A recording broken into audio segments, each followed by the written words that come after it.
안녕하세요. 배신의 장미입니다. 오늘의 사연 시작하겠습니다. 남편을 만나기 전까지 제 인생에서 가족이라고는 엄마와 저 단둘 뿐이었습니다. 저에게는 아버지와 오빠도 있었지만 고등학교 시절 어느 날 그들을 잃는 끔찍한 사고가 있었습니다. 가족끼리 소박하게 여행을 떠났다가 돌아오는 길에 난 교통사고였죠. 그 사고로 아버지와 오빠는 세상을 떠났고 저는 큰 부상을 입어 오랜 시간 병상에 누워 지내야 했습니다. 그때의 기억은 아직도 선명합니다. 구급차 안에서 들리던 사이렌 소리, 피 냄새와 섞여 올라오던 소독약 냄새, 그리고 흐릿하게 들리던 엄마의 울음소리. 고등학생이었던 저는 너무 어린 나이에 삶과 죽음의 경계에서 몸부림쳐야 했습니다.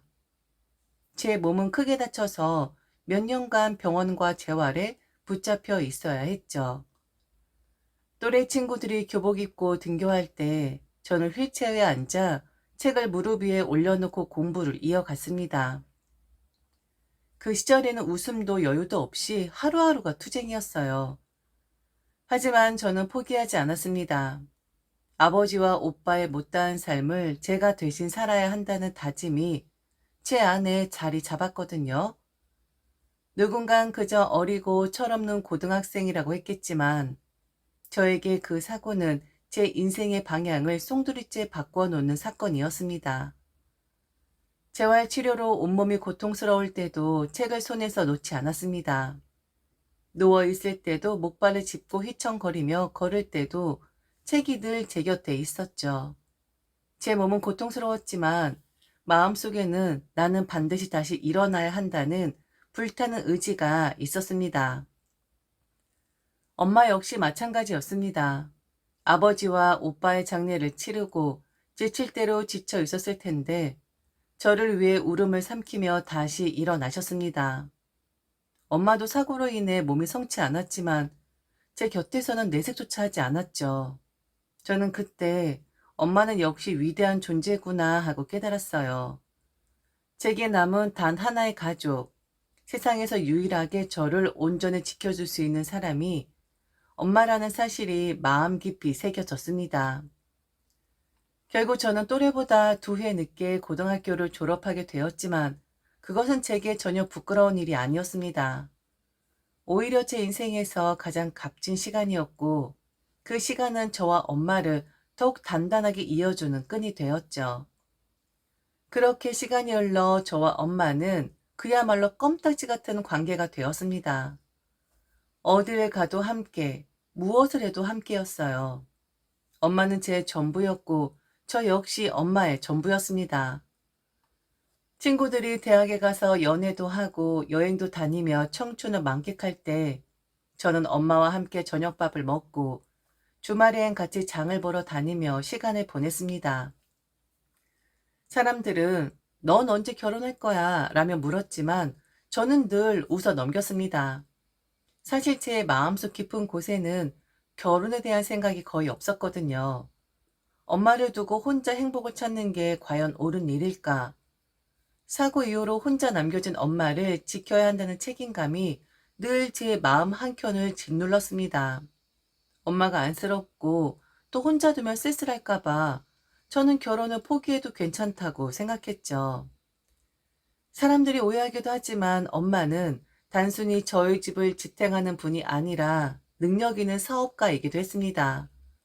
아버지 회사가 아닌 엄마가 본래부터 직접 일궈온 작은 화장품 회사가 있었거든요.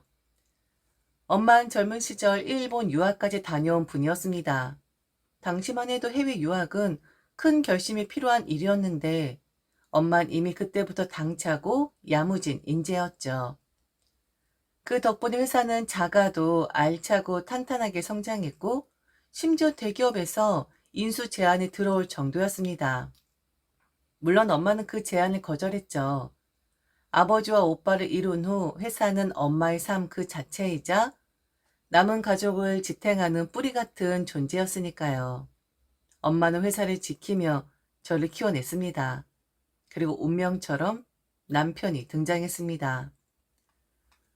남편은 엄마 회사의 주요 거래처에서 일하는 영업사원이었습니다.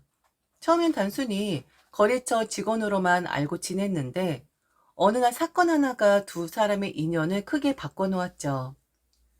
그날 엄마와 남편이 우연히 같은 엘리베이터에 타게 되었는데 갑자기 고장이 나서 멈춰버린 겁니다. 좁은 공간에 갇힌 엄마는 그 순간 과거 사고의 트라우마가 떠올라 숨이 막히고 어쩔 줄 몰라 했다고 합니다. 그때 남편이 엄마를 단단히 안아 주었다고 하더군요. 낯선 청년의 품에서 엄마는 놀랍게도 안정을 찾았습니다. 온몸이 떨리고 호흡이 가빠오던 순간 누군가의 품이 그렇게 따뜻하게 느껴진 건 처음이었다고요. 그 일을 계기로 엄마와 남편은 자연스럽게 안면을 트게 되었습니다. 이후에도 거래처 일로 자주 얼굴을 보게 되면서 엄마의 눈에 그가 점점 더 특별하게 들어오기 시작했죠. 엄만 저를 보며 늘 말하곤 했습니다. 네가 아직 결혼 생각이 없는 건 알지만 언젠간 네 옆에 든든한 사람이 있어야 해. 우리 딸이 엄마의 전부이지만 언제까지 옆에 있어 줄 수 있는 건 아니잖아. 엄마는 결국 저에게 남편을 소개해 주었습니다. 남편은 언제나 다정한 사람이었어요. 제가 처음 만났을 때부터 결혼한 이후까지 그의 태도는 크게 달라진 것이 없었습니다. 연애할 땐 늘 손끝까지 배려심이 묻어났고 결혼 후에도 여전히 저를 아껴주고 사랑해주는 모습이 그대로였죠. 저는 이런 사람과 함께 살게 된 제 인생이 참 복받았다고 생각했습니다. 시댁도 마찬가지였습니다. 결혼 전에 흔히들 시집살이라는 말로 겁을 주곤 하지만 저에겐 전혀 해당되지 않았습니다. 시부모님은 저를 마치 딸처럼 대해주셨고 시누이 역시 따뜻하게 맞아주었죠. 명절 때도 집안 대소사 때도 저를 부려먹거나 눈치 주는 일은 전혀 없었고 오히려 며느라, 넌 좀 앉아 있어라 라며 저를 챙겨주는 경우가 많았죠. 그래서 저는 난 참 좋은 집안으로 시집 왔구나. 남편도 좋고 시댁도 좋아서 앞으로는 큰 걱정 없이 평생을 보낼 수 있겠다. 라는 안도감을 가지고 살았습니다. 하지만 인생은 늘 우리가 가장 안심하고 있을 때 예고 없는 파도를 일으키는 법 아니겠습니까? 모든 것이 변하기 시작한 건 엄마의 회사가 위기를 맞이하면서부터였습니다. 한 대기업이 엄마 회사의 주력 화장품을 똑같이 카피해 시장에 내놓았습니다. 디자인과 성분, 심지어 마케팅 전략까지 거의 그대로 베껴갔습니다. 소비자 입장에선 당연히 가격이 더 저렴한 대기업 제품으로 눈길이 갈 수밖에 없었죠. 엄만 가만히 있지 않았습니다. 내가 이 회사를 어떻게 키웠는데 이건 명백한 도둑질이다. 라며 곧바로 법적 대응에 나섰습니다. 하지만 결과는 참담했죠. 대기업을 상대로 한 싸움은 말 그대로 계란으로 바위치기였습니다. 처음엔 정의는 반드시 승리한다라는 믿음으로 시작했지만 시간이 지날수록 그 믿음은 점점 무너져 내렸습니다. 법정 공방은 길고 질겼습니다. 변호사 비용은 눈덩이처럼 불어났고 증거를 모으고 자료를 준비하는 데에도 엄청난 시간과 인력이 소요되었죠. 작은 회사에서 감당하기에는 한계가 너무나 뚜렷했습니다. 실제로 몇 차례 승소 판결을 받아내기도 했지만 대기업은 그때마다 교묘하게 항소를 이어가며 시간을 질질 끌었습니다. 이 과정에서 엄마 회사의 체력은 점점 고갈되었고 자금줄은 마르기 시작했죠. 몇 년을 그렇게 싸웠던 것 같습니다. 법정으로, 회의실로, 변호사 사무실로. 엄마의 하루하루는 전쟁이었고 저 역시 곁에서 그 모습을 보며 가슴이 미어졌습니다. 처음에 시댁도 어머니 참 대단하시다 라며 응원을 해주었습니다. 남편 역시 제 손을 꼭 잡으며 우리도 같이 버텨보자 라고 말해주었죠. 하지만 시간이 길어지고 회사 사정이 점점 나빠지자 분위기는 서서히 변해갔습니다. 회사의 매출은 급감했고 직원들은 하나둘 떠났습니다. 결국 엄마의 회사는 부도 위기에 몰렸고 폐업 수순을 밟아야 하는 상황까지 오고야 말았죠. 그 순간은 정말 견디기 힘들었습니다. 제가 자라면서 보아온 엄마의 인생은 곧 회사도 같았기 때문이죠. 아버지와 오빠를 잃은 후에도 엄마가 무너지지 않고 버틸 수 있었던 건 회사가 있었기 때문이었습니다. 그 회사를 지키기 위해 몸과 마음을 갈아 넣었던 엄마였기에 폐업 결정은 곧 엄마의 생명을 끊어놓은 것과 다름없었습니다. 엄마의 회사가 위기에 봉착했을 때 저는 가장 먼저 가족에게서 위로와 지지를 받고 싶었습니다. 그러나 정작 제 옆에 있던 사람들, 남편과 시부모님은 저를 더 깊은 절망 속으로 몰아넣고 말았습니다. 그들은 회사 이야기가 나올 때마다 한결같이 이렇게 말했습니다. 지금이라도 얼른 돈 있으면 빼돌려야지. 혹시 사부인 개인적으로 빼돌려 놓은 재산 있으면 빨리 정리해서 우리 쪽으로 변경해놔야 해. 그래야 다 살지. 그 말을 들을 때마다 제 가슴은 서늘하게 식어갔습니다. 엄마의 회사는 이미 대기업과의 끝없는 소송 전으로 휘청거리고 있었고 빼돌릴 돈이란 애초에 존재하지 않았습니다. 만약 그런 자금이 있었다면 회사가 폐업 수순까지 밟겠습니까? 제발 그런 말씀 하지 마세요. 지금 우리 엄마 회사를 지키려고 온 힘을 다 쓰고 있는데 거기다 대고 빼돌리라니요. 위로는 못할 망정 왜 그런 말씀만 하세요? 전 애써 호소했지만 남편과 시부모님의 태도는 달라지지 않았습니다. 회사 얘기만 나오면 얼굴빛이 돌변했고 목소리는 날카로워졌죠. 평소에 다정하고 따뜻했던 모습은 온데간데 없이 사라지고 오직 돈과 책임에만 매달리는 차가운 사람들이 되어 있었습니다. 그런 상황 속에서 뜻밖에도 신우이가 저를 따로 불러 이야기를 꺼냈습니다. 평소에도 신우이와 저와 사이가 좋았고 다른 시댁 식구들과 달리 상식적인 사고를 가진 사람이었는데 제게 그러더라고요. 언니, 제가 이걸 말해야 하나 말아야 하나 정말 고민했는데요. 그냥 속으로만 묻어두기엔 제 양심이 허락을 안 했어요. 무슨 말이에요, 아가씨? 다들 좀 이상하지 않아요? 요즘? 맞아요. 저도 정말 이해가 안 돼요. 왜 다들 저희 엄마 회사 얘기만 나오면 그렇게 날카롭게 반응하는 건지. 신우이는 잠시 머뭇거리더니 한숨을 깊게 내쉬었습니다. 저도 그래요. 저도 우리 가족이 왜 저러는지 이해가 안 돼요. 근데 언니, 사실은 말이죠. 엄마랑 아빠, 그리고 오빠가 요즘 모이면 하는 얘기가, 정말 말하기 싫은데, 언니네 엄마 있잖아요. 만약 회사가 망하면, 그리고 빚이라도 생기면 그거 언니한테 오는 거 아니냐고. 그러면 언니랑 오빠는 부부니까 오빠 빚도 되는 거 아니냐고. 그래서 계속 뭐라도 빼돌릴 게 있으면 빨리 빼돌려야 한다고 하는 거예요. 뭐라고요? 하물며 어젠 오빠가 저한테 그런 말 했어요. 장모님이 갖고 계신 반지나 목걸이 같은 거라도 받아내야겠다고. 저도 그 말 듣고 너무 실망했어요. 우리 가족 이럴 줄은 진짜 몰랐어요. 언니, 나도 오빠가 어떻게 저럴 수 있는지 이해가 안 돼요. 그날 밤 저는 잠을 이루지 못했습니다. 남편은 늘 저를 위해주고 다정한 남자라고 믿어왔습니다. 하지만 그가 내뱉은 말, 시부모님이 반복하던 태도, 시누이를 통해 들은 충격적인 이야기, 모든 것이 머릿속을 마구 뒤흔들었습니다. 그동안 나에게 보여줬던 모습들이 다 가짜였던 건가? 진짜 모습은 돈 앞에서 본성을 드러내는 저런 모습이었던 걸까? 저는 너무 혼란스럽고 마음이 무너져 내렸습니다. 믿었던 사람들에게서 배신을 당한 기분은 이루 말할 수 없을 정도로 쓰라렸습니다. 그리고 결국 일이 터지고 말았죠.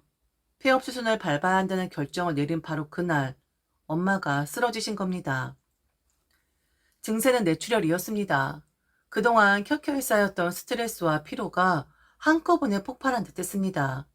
저는 모든 걸 내팽개치고 병원으로 달려갔죠. 숨이 가빠지고 손이 떨려 번호를 누르는 것도 힘들었지만 남편에게 급히 전화를 걸었습니다. 아내의 엄마가 쓰러졌다는 소식에 당연히 달려와 줄 거라 믿었습니다. 그런데 남편의 입에서 나온 첫 마디는 제 가슴을 산산조각 냈습니다. 하필 이럴 때 쓰러졌다고? 이게 아내에게 건넬 첫 말입니까? 제 엄마, 당신 장모님의 목숨이 위태로운 순간에 내뱉은 말이 고작 하필 이럴 때 쓰러지냐라니. 지금 당신 무슨 말이야? 하필? 지금 쓰러졌다고? 그게 무슨 뜻이야? 아, 왜 지금 쓰러지시는데? 폐업한다고 하지 않았어? 아, 그거 수술은 밟고 쓰러지셔도 쓰러지셔야지. 그럼 그건 누가 해? 뭐라고? 여보, 지금 그게 할 말이야? 엄마가 쓰러졌다고. 지금 엄마가. 아우, 알아. 사람 그렇게 쉽게 죽지 않아. 그러니까 너무 소리 지르지 마. 나도 골치 아파 죽겠어. 야, 장모님이 아니라 지금 네 남편의 뇌출혈로 쓰러지겠어. 뇌가 과부하가 돼서. 우선 나 바쁘니까 나중에 갈게. 병원 주소나 찍어놔. 뭐라고? 당신 지금, 아, 오지 마. 절대로 오지 말라고. 내가 알아서 할 테니까 병원 근처에도 오지 마. 남편은 엄마가 쓰러졌다는 사실을 전해 들었음에도 불구하고 위로의 말은커녕 비난의 말보다 쏟아냈습니다. 그동안은 그래도 남편이니까 하며 참아왔던 말들이 그 순간에 더 이상 목구멍에 걸려있지 않았습니다. 저는 그와 주고받던 전화기를 그대로 끊어버렸고 이후로는 병원 위치도 알려주지 않았죠. 엄마의 상태는 하루하루 위태로웠습니다. 의료진은 조심스럽게 말씀했지만 저 역시 느낄 수 있었죠. 이제 엄마와 함께 시간이 얼마 남지 않았다는 것을요. 엄마는 2주일 동안 병원 침대에 누워 계셨습니다. 가끔씩 희미하게 눈을 뜨셔서 저를 알아보시는 듯 하다가도 곧 다시 깊은 잠에 빠져드셨습니다. 제가 손을 잡고 눈물을 글썽이면 엄마는 미약하게 손가락을 움찔하며 답해 주셨습니다. 저는 그 시간 동안 남편과 단 한 번도 연락하지 않았습니다. 오직 시누이만 이 카톡을 보내고 전화를 걸어왔죠. 하지만 저는 그마저도 받을 여유가 없었습니다. 하루하루가 지옥 같았으니까요. 그리고 결국 엄마는 제 곁을 떠나셨습니다. 심장이 멎는 순간 저는 눈앞이 캄캄해졌습니다. 마치 세상이 송두리째 무너져 내리는 듯했죠. 아버지와 오빠를 잃었을 때의 상실감이 다시 밀려왔고 이번엔 마지막 한 줄기 버팀목마저 꺾여버린 듯 했습니다. 내키진 않았지만 그래도 남편이니까 저는 엄마의 소식을 남편에게 전해야만 했습니다. 아무리 원망스러워도 아내로서 최소한 장모의 죽음을 알리는 건 제 몫이라고 생각했으니까요. 하지만 전화를 걸어도 받지 않았습니다. 대신 카톡으로 메시지를 남겼고 잠시 후 남편에게서 카톡 통화가 걸려왔습니다. 그가 내뱉은 첫 마디는 차가웠죠. 지금 출장 중이야. 외국에 와 있는데 바빠서 전화 못 받았어. 왜? 저는 떨리는 목소리로 엄마가 돌아가셨다는 사실을 전했습니다. 잠시 정적이 흘렀죠. 혹시나 그의 목소리에서 슬픔이나 충격이 묻어나오길 바랐습니다. 그러나 이내 돌아온 말은 제 가슴을 다시 한번 후벼 팠습니다. 이번 프로젝트, 그러니까 이번 출장권, 나한테 아주 중요한 일이야. 장모님 장례식 당연히 가야지. 나도 알아. 그런데 장모님도 이해해 주실 거야. 장모님도 일하는 거 엄청 좋아하셨잖아. 미안하다. 뭐라고? 지금 못 온다는 말이야? 회사에 얘기하면 되잖아. 이해 못할 상황도 아닌데 꼭 그렇게까지 말을 해야 해? 내가 장모님 돌아가실 줄 알았냐? 하필 꼭 이럴 때. 내가 바쁠 때 돌아가실 건 뭐야? 사람 당황스럽게. 나 지금 엄청 바쁘다고. 우선 돈 보내놓을 테니까 그걸로 장례 치르고 여동생 불러. 걔가 도와줄 거야. 저는 더 이상 참지 못하고 전화를 끊어버렸습니다. 얼마 지나지 않아 신우에게서 전화가 걸려왔죠. 그녀는 울며기며 말했습니다. 언니, 오빠한테 얘기 들었어요. 언니 어디 있어요? 병원으로 갈게요. 어딘지 알려주세요. 그런데 그 순간 전화기 너머로 시어머니 목소리가 선명하게 들려왔습니다. 빼돌린 거 먼저 찾으라고 해. 그리고 아들 바쁜데 왜 오라마라 말을 하는 거야? 뭐 좋은 일이라고. 얼마 전에 내가 점을 봤는데 우리 아들 장례식장에 가지 말라고 하던데. 며느리한테 전해. 남편 잘되길 바라면 닥달하지 말라고. 네가 오빠 목까지 한다고 구슬려. 엄마, 왜 그렇게 말을 해? 언니, 미안해요. 내가 금방 갈게요. 엄마의 장례식은 남편 없이 치러졌습니다. 엄마의 마지막 길에 남편이 없다는 사실은 단순히 자리를 비운 문제가 아니었습니다.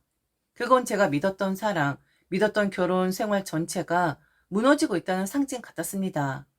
장례식이 끝난 직후 남편은 한국으로 돌아왔습니다. 그는 납골당을 찾으며 마치 의무를 다했다는 듯 말했죠. 자기야, 나 양심 있지 않냐? 장모님 이해해 주실 거야. 장모님은 나 원망 안 하실 거야. 나도 마음이 안 좋았어. 그래도 나 일 때문에 어쩔 수 없었잖아. 그래도 한국에 돌아오자마자 바로 여기부터 찾았잖아. 그 말엔 전혀 미안함이 담겨 있지 않았습니다. 죄책감도 후회도 보이지 않았죠. 엄마를 떠나보내고 난 뒤 저는 한동안 세상과 단절된 사람처럼 지냈습니다. 마치 입을 굳게 다문 채로 살아가는 실어증에 걸린 사람 같았죠. 말하고 싶어도 말이 나오지 않았고 웃고 싶어도 웃을 수 없었습니다. 하루하루가 무의미하게 흘러갔고 세상은 온통 회색빛으로 보였습니다. 다행이라고 해야 할까요? 엄마의 회사는 끝내 폐업수순으로 가진 않았습니다. 힘겨운 싸움 끝에 한 기업과 합병이 이뤄졌습니다. 물론 엄마가 꿈꾸던 방향은 아니었지만 최소한 엄마가 평생을 바쳐 세운 그 모든 것이 흔적도 없이 사라지지는 않았다는 사실이 제게 작은 위안이 되었습니다. 그러던 어느 날 남편이 제게 다가와 말을 꺼냈습니다. 여보, 당신 요즘 너무 힘들어 보여. 기분 좀 풀어야지. 우리 여행이나 다녀올까? 장모님 집 팔았잖아. 돈 나왔을 거 아니야. 우리 오랜만에 신혼여행 갔던 유럽 가자. 당신 그때 참 좋아했잖아? 난 그럴 생각 없어. 여행은 무슨 여행이야. 아, 왜 그래? 가자, 어? 이번 참에 가족여행도 같이 가면 좋잖아. 가족여행? 무슨 가족여행? 아, 당신 좀 너무하는 거 아니야? 당신 눈에 우리 엄마 아버지가 안 보여? 장모님 가신 건 나도 마음 아파. 그런데 당신, 그동안 장모님 회사 문제로 우리 부모님이 얼마나 걱정했는지 알아? 당신도 좀 미안해야 하는 거 아니야? 혹시 아직도 장례식장에 안 온 것 때문에 그러는 거야? 엄마 아버지가 저라는 걸 꺼려해서 그런 거잖아. 독실한 기독교인이잖아. 대신 매일 기도하신다. 장모님 좋은 데 가시라고.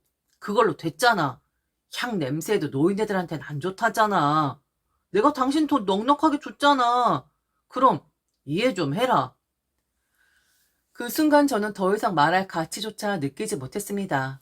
그는 자기 합리화에만 급급했고 제 상처에는 눈꽃만큼의 관심조차 두지 않았죠.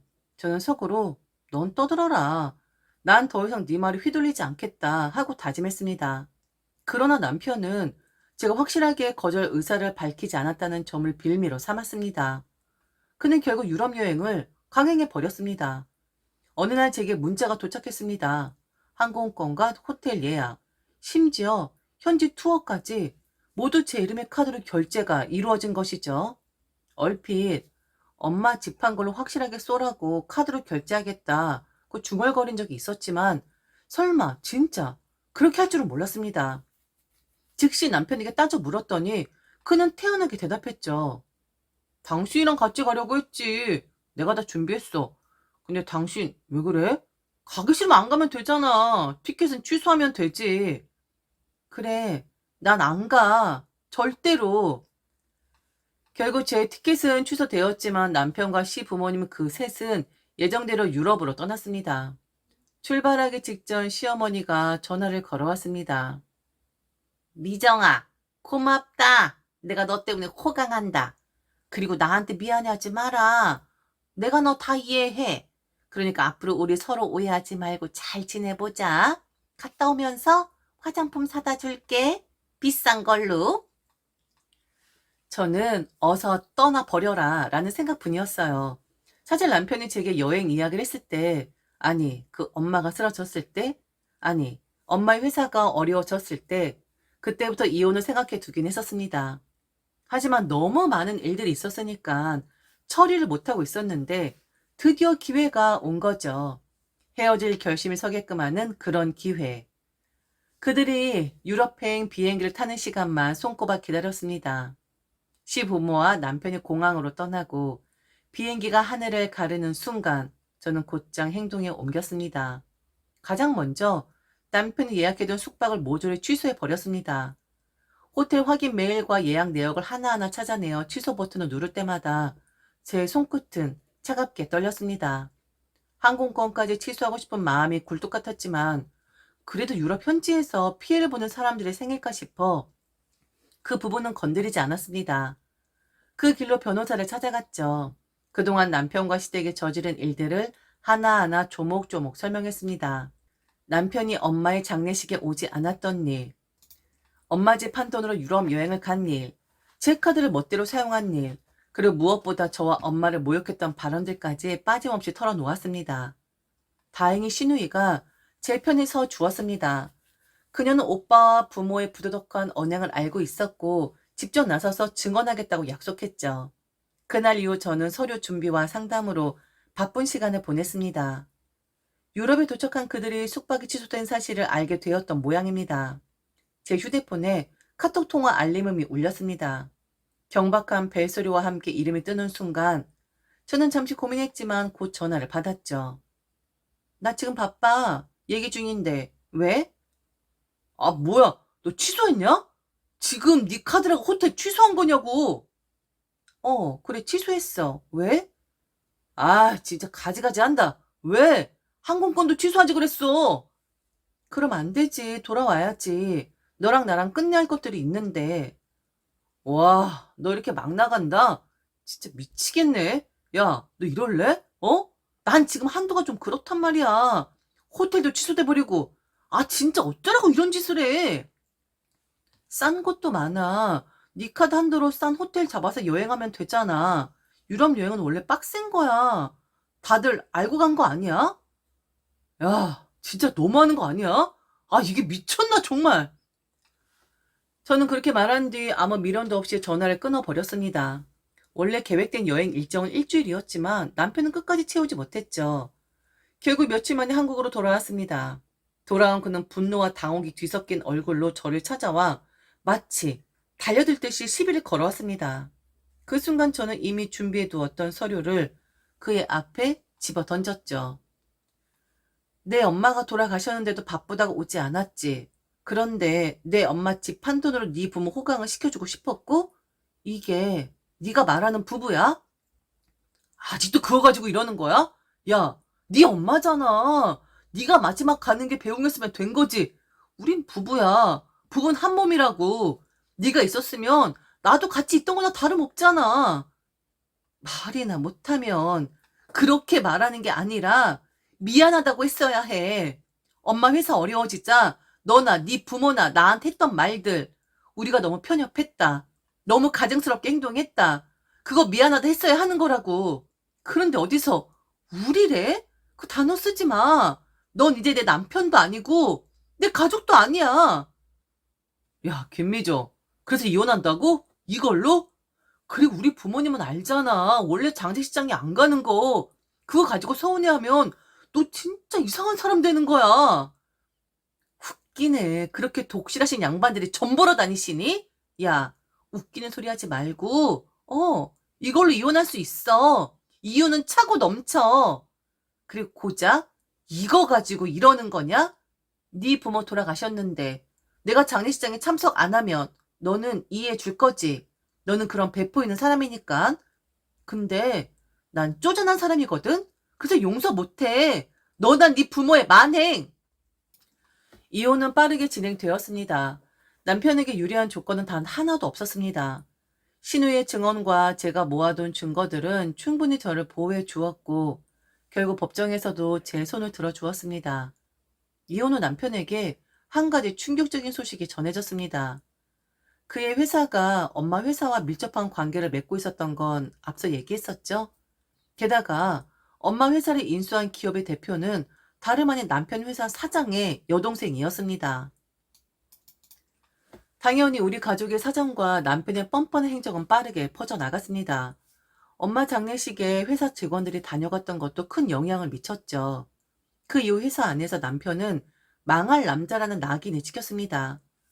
회의 자리에서 복도에서 사람들이 그의 뒷모습을 보며 쑥덕거렸다고 합니다. 결국 그는 견디지 못하고 회사를 떠나야 했죠. 얼마 후 엄마 회사의 직원 한 명이 전해 주었습니다. 그 사람 회사에서 완전히 따돌림 당했대요. 나중에 살이 쭉쭉 빠졌다고 하던데. 얼굴 반쪽이 돼서 다니는데 다들 모른 척하고 아주 괴롭게 지냈다고 하더라고요. 그 얘기를 들으며 저는 속으로 자업자득이라는 말을 떠올렸습니다. 타인의 고통을 외면하고 자기 이익만 줬던 결과가 결국 자신에게 돌아온 것일 뿐이었죠. 지금 저는 최대한 흔들리지 않는 삶을 살기 위해 애쓰고 있습니다. 매일같이 엄마의 사진 앞에서 다짐하죠. 엄마, 이제는 제가 엄마 몫까지 더 열심히 살게요. 아버지와 오빠까지 나중에 제가 다시 만날 가족 모두에게 미안해하지 않도록 후회 없는 삶을 살게요. 저는 깨달았습니다. 영원한 건 절대 없다는 것을요. 사랑도, 결혼도, 가족이라는 이름도 언제든 무너질 수 있습니다. 하지만 제 삶을 지켜내고 제 마음을 지켜내는 힘은 결국 제 자신에게서 나온다는 것을 이제는 알고 있습니다. 지금까지 들어줘서 진심으로 감사합니다. 이상 배신의 장미였습니다.